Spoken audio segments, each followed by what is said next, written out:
Jake Morrison watched the three alien scientists work at their stations through the clear glass wall of the research lab. His coffee had gone cold an hour ago, but he kept sipping it anyway. The bitter taste helped him stay focused on the data streaming across his screen. The Kepler 442b research station hummed with quiet energy. Outside the thick windows, the alien world stretched endlessly under two pale suns. Purple grass swayed in the distance, and strange bird-like creatures flew in perfect triangular formations across the orange sky. "Human Jake," a clicking voice said behind him. Jake turned to see Zixathera approaching his workstation. The Valonian looked like a giant praying mantis that had learned to walk upright and wear a lab coat. Her forearms moved independently as she carried data tablets and sample containers. "Just Jake is fine," he said, setting down his coffee cup. "What do you need?" Zixathera's large compound eyes studied him for a moment. "The soil samples from Sector 7 show unusual mineral content. Your expertise in planetary geology would be valuable." Jake nodded and followed her to the main analysis table. The other aliens looked up as they approached. Keth resembled a walking crystal formation, his body catching and reflecting the lab's lights in rainbow patterns. The third alien, called Thornwick, stood nearly 8 feet tall with gray skin and proud bearing. His people, the Apex Coalition, considered themselves the galaxy's greatest warriors. "The readings are strange," Keth said, his voice sounding like wind chimes. "These minerals should not exist together in nature." Jake studied the data on the screen. Numbers and chemical formulas scrolled past in neat rows. "It's not impossible," he said after a minute. "Just rare. The volcanic activity here is different from anything we've seen before." "Humans always find explanations," Thornwick said. His tone carried something that might have been respect or maybe suspicion. "Your species sees patterns where others see chaos. We're good at adapting," Jake replied simply. Through the station's communication system, Captain Lisa Barnes's voice crackled to life. "All teams, we're picking up some interesting readings from the eastern continent. Large life forms moving in coordinated patterns." Zixathera's antennae twitched with excitement. "The Shadow Maws?" "Could be," Lisa's voice replied. "Jake, Amy, I want you two to prep for a survey mission tomorrow. We'll take the shuttle for a closer look." Jake felt his pulse quicken slightly. The Shadow Maws were the reason they were all here.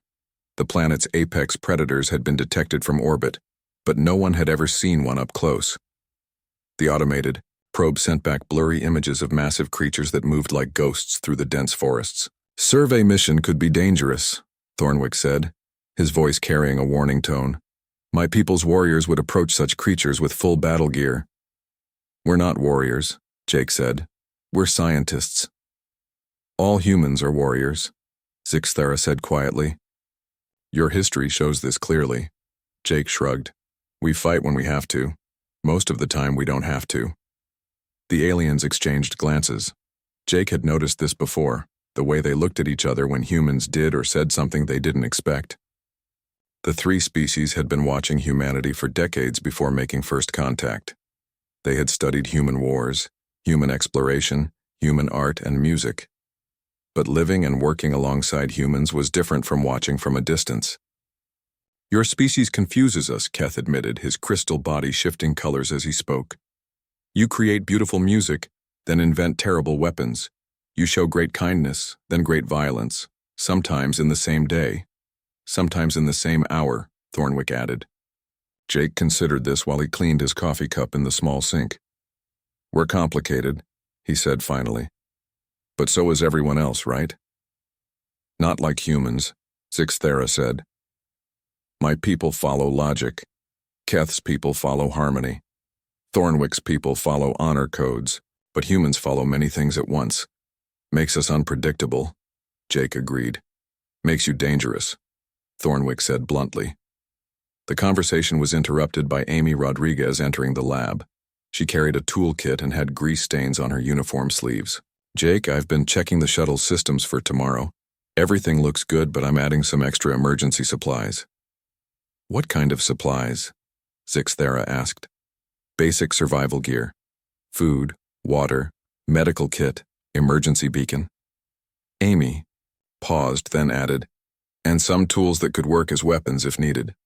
The aliens went quiet. Jake wasn't surprised. They always got uncomfortable when humans mentioned weapons, even in passing. "You expect trouble?" Keth asked, his colors shifting to worried blues and purples. "No," Amy said. "But expecting the best doesn't mean you ignore the worst." "Wisdom words," Thornwick said, nodding approval. That evening, Jake stood in the station's observation deck looking out at the alien landscape. The 2 suns had set, but 3 moons provided plenty of light. In the distance, he could see shapes moving through the purple grass. Probably herbivores, but from this distance it was hard to be sure. Zixathera joined him at the window. "You are not worried about tomorrow?" "A little," Jake admitted. "But worry doesn't help much. Preparation does. Your calm is unusual. Most species show fear before dangerous activities." Jake smiled. "Who says I'm not afraid? Fear keeps you alive if you listen to it, right?" "But you will still go?" "Of course." Jake turned to look at her. Someone needs to learn about those creatures. Understanding them is the first step to coexisting with them. Zixathera's compound eyes reflected the moonlight. Coexistence? Most species would consider elimination or avoidance. "Most species aren't human," Jake said quietly. As he walked back to his quarters, Jake could hear the aliens talking in low voices behind him. He caught fragments of their conversation, words about human unpredictability, about the strange way humans approach danger, about the things they had observed during their months working together. He understood their confusion. Humans were different from the other galactic species. Not better or worse, just different. Tomorrow's mission would probably teach them all something new about what that difference really meant. Outside his small window, something howled in the distance. The sound was deep and wild, carrying across the grasslands like a promise of the unknown. Jake listened until it faded, then went to bed. Tomorrow would bring new discoveries, and he wanted to be ready for them. The shuttle shook violently as another bolt of lightning struck the hull. Jake gripped his seat harness and watched Amy fight with the controls. Outside the cockpit window, the storm clouds looked like angry purple bruises against the orange. "Sky! Emergency landing!"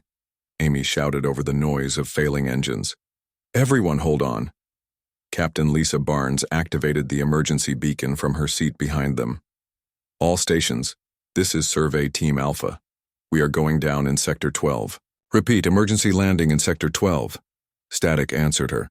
Zixathera's forearms wrapped around her safety restraints. "The electromagnetic interference is blocking our communications," she said, her voice tight with controlled fear. Keth's crystal body had turned deep red, which Jake had learned meant extreme stress. "My people have protocols for situations like this," he said. "We should prepare surrender negotiations with whatever finds us first."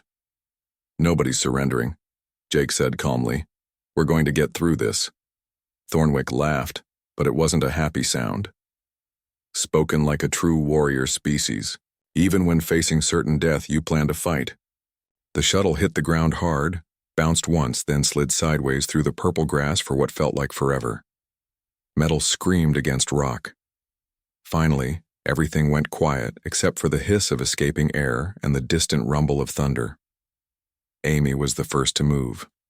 Blood ran down her forehead from a cut, but her hands were already working on the emergency systems. "Hull breach in the rear compartment, but it's not fatal. Main engines are dead. Communications are fried." Jake unbuckled his harness and stood, carefully. His left shoulder ached, but nothing felt broken. "Is everyone alive?" "Alive, yes," Keith said, his crystal body now pale yellow. "But 2 of my people who were in the cargo bay did not survive the impact." A moment of silence passed for the dead. Then Lisa took charge. "We need to assess our situation. Amy, what do we have for supplies?" "Emergency rations for 5 days. Water for 3 if we're careful. Basic medical supplies, some tools, and the portable beacon." Amy paused. "The beacon has enough power for maybe 6 hours of transmission, but the storm is interfering with everything electronic." "How far to the nearest station?" Jake asked. Lisa consulted her handheld scanner. 53 kilometers northeast to Research Station Beta. But that's across some of the most dangerous terrain on the planet. Zixthera's antennae drooped. Dangerous how? Shadow Maw territory, Lisa said simply. The aliens went very quiet. Outside the damaged shuttle, Jake could hear strange calls echoing across the grasslands. Some sounded like birds, others like nothing he had ever heard before. We should stay with the shuttle, Thornwick said. Build defenses. Wait for rescue. The storm knocked out our communications, Amy said. Back at the main station, they know. We went down, but not where. This planet is huge. They could search for weeks without finding us. Then we dig in and fight whatever comes, Thornwick said, his gray skin darkening with determination. Jake walked to the shuttle's rear exit and looked outside. The purple grass stretched endlessly in all directions, broken by clusters of twisted trees and strange rock formations. The air smelled like copper and rain. We can't stay here, he said. This shuttle is a metal box sitting in the open. If the Shadow Maws are as smart as our data suggests, we're trapped. So you want to walk 50 kilometers through their hunting grounds? Keth asked, his voice high with disbelief. I want to give us the best chance of survival, Jake replied, and that means moving. Amy joined him at the exit. She had already started pulling supplies from the emergency lockers. Jake's right. We're sitting ducks here. At least if we're moving, we have options. What options? Zixthera asked. My people have never faced predators like this. We evolved past such dangers millions of years ago. That's the difference, Jake said, shouldering his pack of supplies. Humans never evolved past danger. We learned to live with it.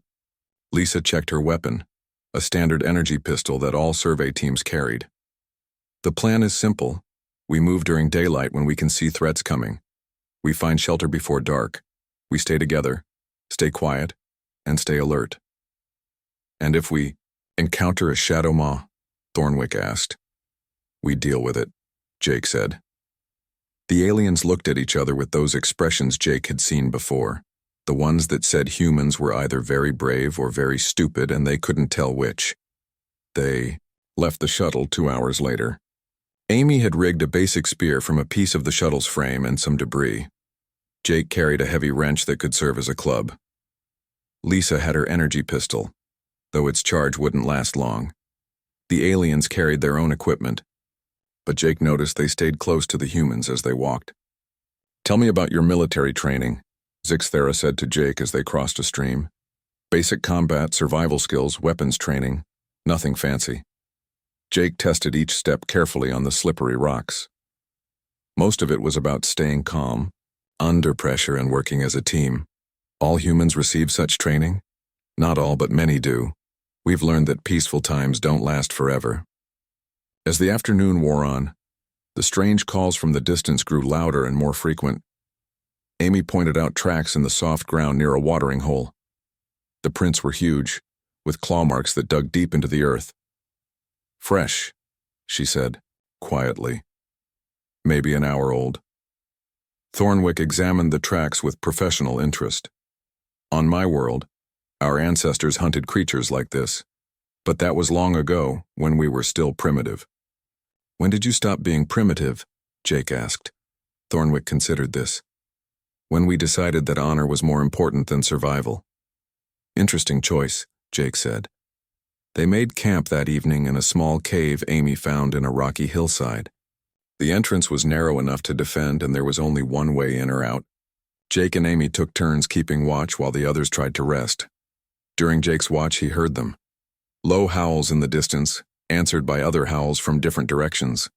The sounds were deep and intelligent, like wolves coordinating a hunt, but these weren't wolves. Zixthera appeared beside him at the cave entrance. They are out there, aren't they? Yes, Jake said simply. Are you afraid? Jake listened to another howl, closer this time. Yes, but fear is just information. It tells you to pay attention. And what is the information telling you now? Jake checked his makeshift club and looked out into the darkness where shapes moved between the strange trees. It's telling me we're being hunted. The attack came at dawn. Jake was checking their supplies when Amy grabbed his arm. Movement in the trees. she whispered. Big movement. The others were already awake. Keth's crystal body had gone completely transparent, which Jake had learned meant pure terror. Thornwick stood tall, but his hands shook as he gripped his energy weapon. Zixthara made small clicking sounds that her species used when extremely nervous. Everyone stay calm, Lisa said quietly. We knew this might happen. Through the morning mist, Jake saw it emerge from between the twisted trees. The shadow maw was bigger than any of their sensor readings had suggested. 12 feet tall at the shoulder. Its body moved like liquid shadow given form. 6 powerful limbs ended in claws the size of knives. Its hide looked like living armor, dark and scarred from countless battles. But it was the eyes that made Jake's blood run cold. They were intelligent. This wasn't just a predator hunting for food. This creature was thinking, planning, studying them. It's magnificent, Zixthara whispered despite her fear. The shadow maw circled their small camp slowly, never taking its eyes off them. It moved without sound, each step placed with perfect precision. Jake realized it was testing them, looking for weakness, deciding which one to take first. Why isn't it attacking? Thornwick asked, his voice tight. Because it's smart, Amy said. It knows we're trapped. It can take its time. The creature stopped circling and sat back on its haunches like a giant cat. For a long moment, predator and prey studied each other across 30 feet of empty ground. Jake could see its muscles coiled and ready, could see the way it measured distances and angles. Then Zixthara stumbled. Her injured leg, hurt in the shuttle crash, gave out as she tried to back away from the cave entrance. She fell hard, crying, out in pain. The sound cut through the morning air like a bell. The shadow maw's head snapped toward her, its eyes locked onto the wounded alien. Jake saw the decision form in those terrible, intelligent eyes. No, he said quietly. The creature began to move, flowing forward like deadly water. It wasn't rushing. It had all the time in the world. This was how apex predators worked. They isolated the weak, then took them apart slowly. Thornwick raised his weapon, but his hands were shaking too badly to aim. Keth had gone completely still, his transparent body barely visible. Lisa tried to help Zixthara stand, but the Valonian's leg wouldn't support her weight. Jake stepped forward. Jake, what are you doing? Amy called out. He didn't answer. He walked out of the cave entrance and placed himself directly between the shadow maw and Zixthara. The creature stopped moving and tilted its massive head, studying this new development. Get back, Thornwick hissed. You'll be killed. Jake kept his eyes on the shadow maw. Amy, can you get around to its left side? Are you insane? She replied. But he heard her moving anyway. The creature looked from Jake to Amy and back again. Its expression showed something like confusion. In its experience, prey ran from predators. They scattered, they hid, they begged, they didn't position themselves for a fight. It doesn't understand, Keth whispered from inside the cave. Humans are acting like predators, not prey. Jake took another step forward. The shadow maw rose to its full height, towering over him. Its claws caught the morning light like curved swords. You want to fight? Jake said calmly. Then let's fight. But you don't touch my people. The alien watchers couldn't believe what they were seeing. Jake Morrison, the quiet scientist who studied soil samples and drank too much coffee, was challenging a creature that could tear him apart without effort. The shadow maw seemed to consider this. It had probably never faced prey that showed no fear, that looked directly into its eyes without flinching. For a moment the tableau held, human and apex predator measuring each other. Then the creature's patience ran out. It lunged forward with impossible speed, all 6 limbs working together in a coordinated attack that would have overwhelmed any normal prey. Its claws reached for Jake's throat and chest, ready to end this strange confrontation.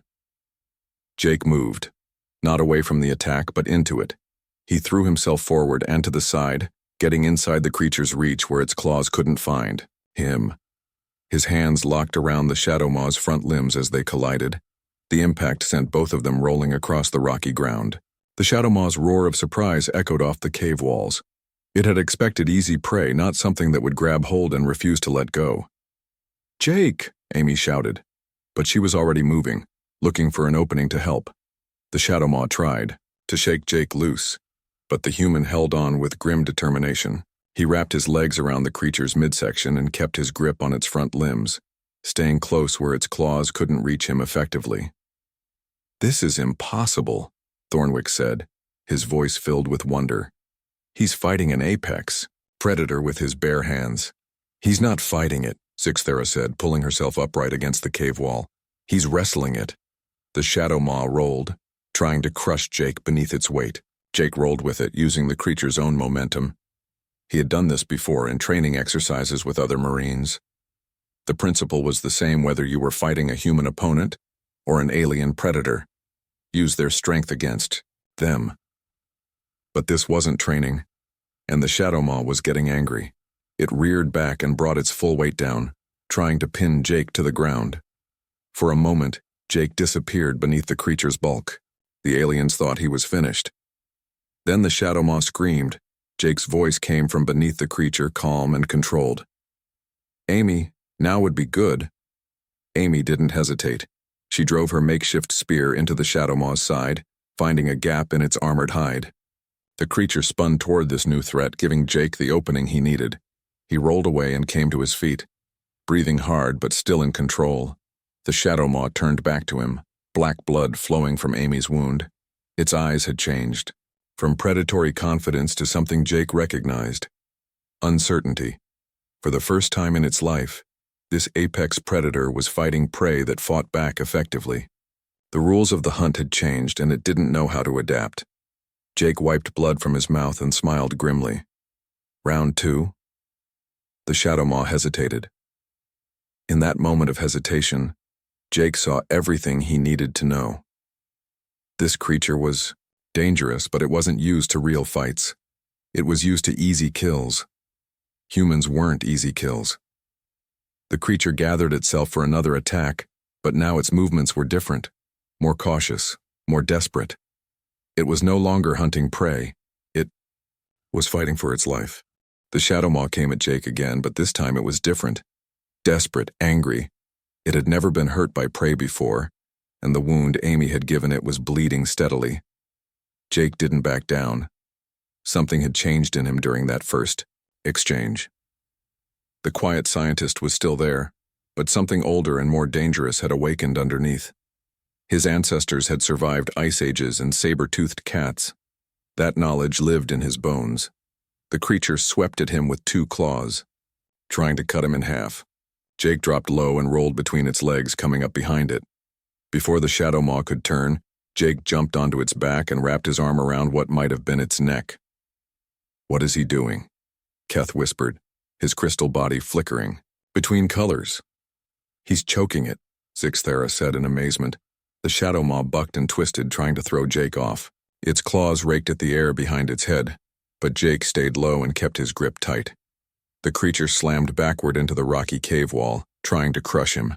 Jake grunted as his back hit the stone, but he didn't let go. Pain was just information, and the information told him he was still alive and still fighting. "Amy, stay back," Jake called out as the creature spun in circles. "Let it tire itself out." But the Shadow Maw was learning too. It threw itself onto its back and rolled, putting its full weight on Jake. This time Jake couldn't roll with it. The creature's bulk pressed him into the ground, and for a moment he couldn't breathe. The aliens watched in horror as Jake disappeared beneath the massive predator. Then they saw his legs wrap around the creature's midsection, locking his ankles together. Even pinned, he was still fighting. The Shadow Maw tried to claw at Jake's legs, but the angle was wrong. It rolled off him and spun around, expecting to find broken prey. Jake was already getting to his feet. Blood ran down his face from a cut above his eye. His shirt was torn and his left arm hung at an odd angle, but his eyes were completely focused, completely calm. He looked like he could fight all day. "Impossible," Thornwick breathed. "He should be dead." "Humans don't break easy," Amy said, gripping her spear tighter. She was watching for another chance to help, but Jake and the creature were moving too fast.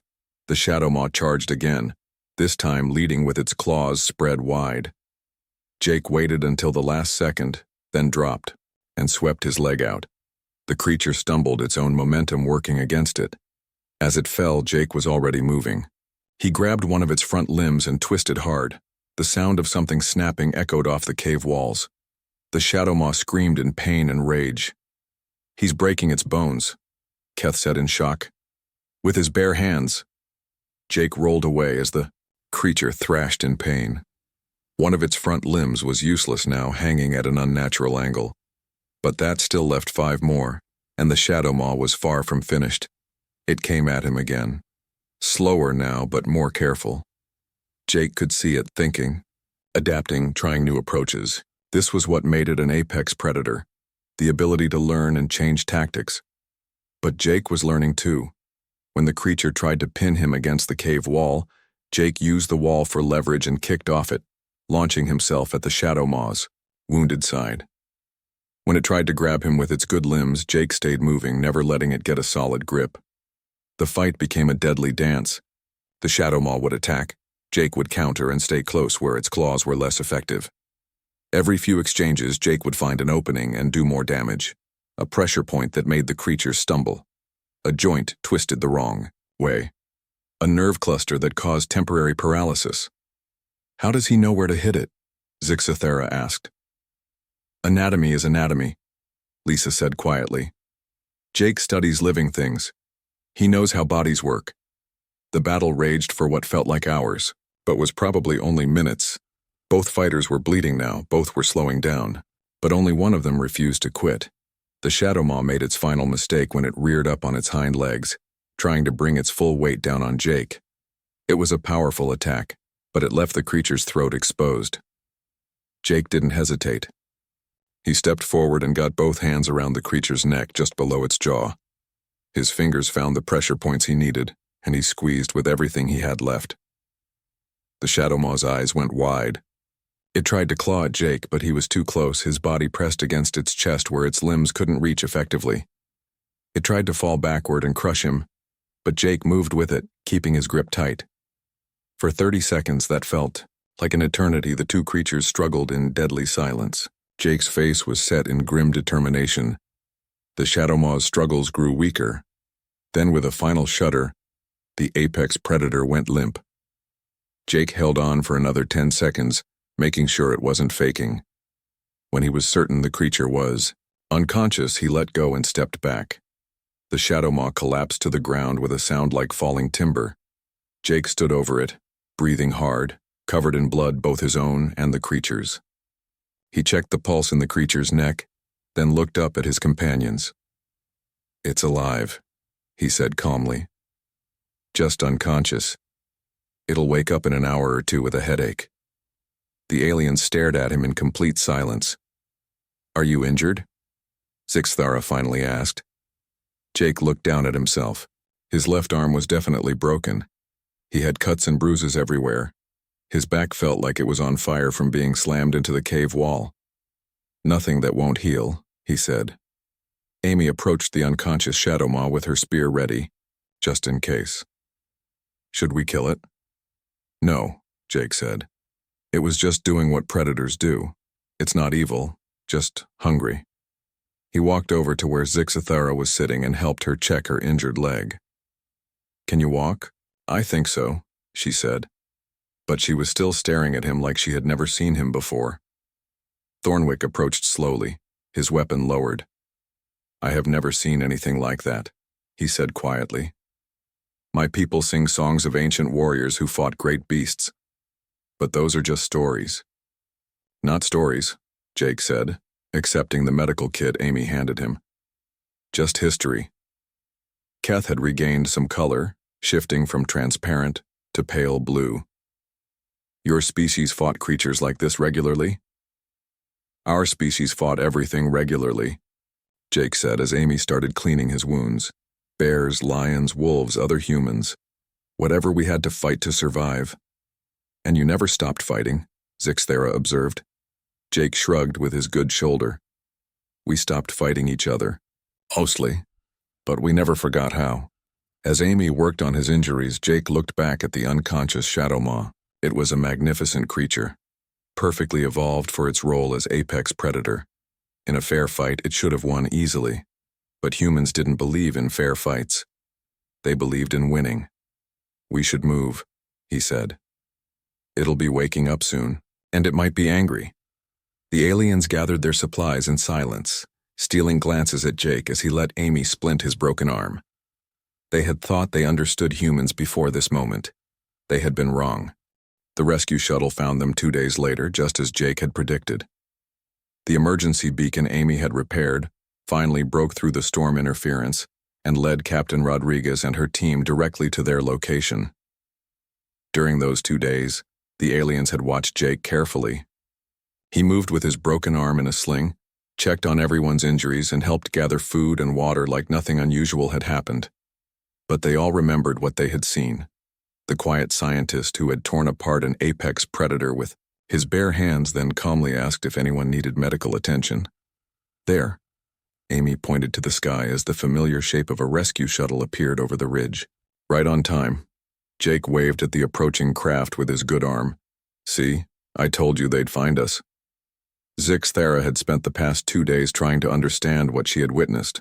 Her species valued logic above all else, but there was no logical explanation for how a human had defeated a creature 3 times his size and perfectly evolved for killing. "Jake," she said as the shuttle landed nearby, "what you did to the Shadow Maw? How did you know you could win?" Jake considered the question while Captain Rodriguez and her team approached. "I didn't know I could win," he said simply. "I just knew I couldn't let it hurt you." "But the risk," Keth said, his crystal body shifting to confused purple. "You could have died." "You could have died if I did nothing," Jake replied. "That seemed like the worst option." Captain Rodriguez looked them over with professional concern. "Anyone need immediate medical attention?" "Jake needs his arm properly set," Amy said. "And Zixthera has a leg injury from the crash. Everyone else is walking wounded." As the medics worked on Jake's arm, the other aliens gathered around Captain Rodriguez to give their report. Jake could hear fragments of their conversation, words like impossible and unprecedented and complete tactical superiority. "Captain," Zixthera was saying, "you must understand what we witnessed. Jake Morrison single-handedly defeated a Shadow Maw in unarmed combat. This changes everything we thought we knew about human capabilities." Rodriguez looked over at Jake, who was sitting quietly while a medic worked on his injuries. "Sounds like Jake," she said simply. "He's always been reliable in tough situations." "Reliable?" Thornwick stepped forward, his voice filled with something like awe. "Captain, he dismantled an apex predator with nothing but his hands and his will to fight. My people tell legends of such warriors, but we thought they were myths." "Jake's not a myth," Rodriguez said. "He's just a human who did what needed doing." The return journey to the main research station took 4 hours. Jake slept for most of it, exhausted from his injuries and the stress of keeping everyone alive for 2 days. The aliens spent the time in quiet discussion, trying to process what they had experienced. When they arrived, word of the incident spread quickly through the station's mixed population. Within hours, aliens from all 3 species were approaching Jake with something that looked very much like respect. "The story is already becoming legend," Amy told Jake as they sat in the station's medical bay. "I've heard 5 different versions in the past hour, and in the latest one, you supposedly killed 3 Shadow Maws simultaneously." "Great," Jake said, flexing his newly healed arm. "By tomorrow I'll be throwing mountains at space dragons." But the attention was real, and it was changing things. Alien scientists who had barely acknowledged Jake before now sought his opinions on everything from planetary geology to defensive strategies. The Valonian Research Council requested a detailed report on human combat capabilities. The Apex Coalition sent a formal request to study human military training. 3 weeks later, Jake was back in his lab, cataloging soil samples and drinking coffee. Through the window, he could see several alien visitors observing him from a respectful distance. They did that now, watched him like he was some kind of dangerous exotic animal that might explode into violence at any moment. Sixthara approached his workstation, moving more carefully than she had before. Her leg had healed completely, but her attitude toward Jake had changed. "The council has made a decision," she said, setting down a data tablet. "My people want to propose a formal alliance with humanity." Jake looked up from his samples. "Because I fought a big lizard? Because you showed us what humans really are," she said seriously. "For years we thought your species was interesting but primitive, useful but unpredictable. We were wrong." Through the lab's communication system, similar announcements came. In throughout the day, the Crystalline Helix wanted to establish permanent diplomatic relations. The Apex Coalition was requesting cultural exchange programs. 3 other alien civilizations that had been watching from a distance were now sending formal contact requests. All because of one fight? Jake asked Amy that evening, as they watched alien ships arriving in orbit through the observation deck. "Not just the fight," Amy said. "It's how you fought. Most species either avoid predators or try to overpower them with technology. You didn't do either. You got close, stayed calm, and used intelligence to win. Plus," she added with a grin, "you did it to protect your teammates. That impressed them almost as much as the actual fighting." Keith approached them at the observation window. His crystal body was a warm gold color, which Jake had learned meant happiness. "Jake Morrison," Keth said formally, "my people have a question." "Sure. If humans can do what you did to protect friends, what could you do to protect your entire species?" Jake considered this while watching another alien ship dock with the station. "Hopefully, we'll never have to find out."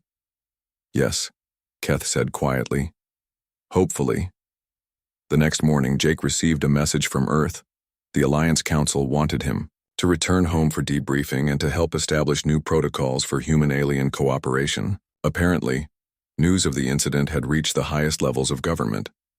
But for now, Jake was content to sit in his lab, studying alien soil samples and occasionally looking up to wave at his alien observers. They waved back now, which was progress. The universe had suddenly become a much more interesting place. Humanity was no longer the junior species begging for acceptance among the galactic community. They were partners, allies, and in some cases, protectors, and it had all started with one human who refused to let a friend get hurt. Jake finished his coffee and got back to work. There were still samples to analyze, still mysteries to solve. The only difference was that now, when he worked, representatives from a dozen alien species watched with respectful attention. They were no longer studying primitive humans. They were learning from dangerous allies.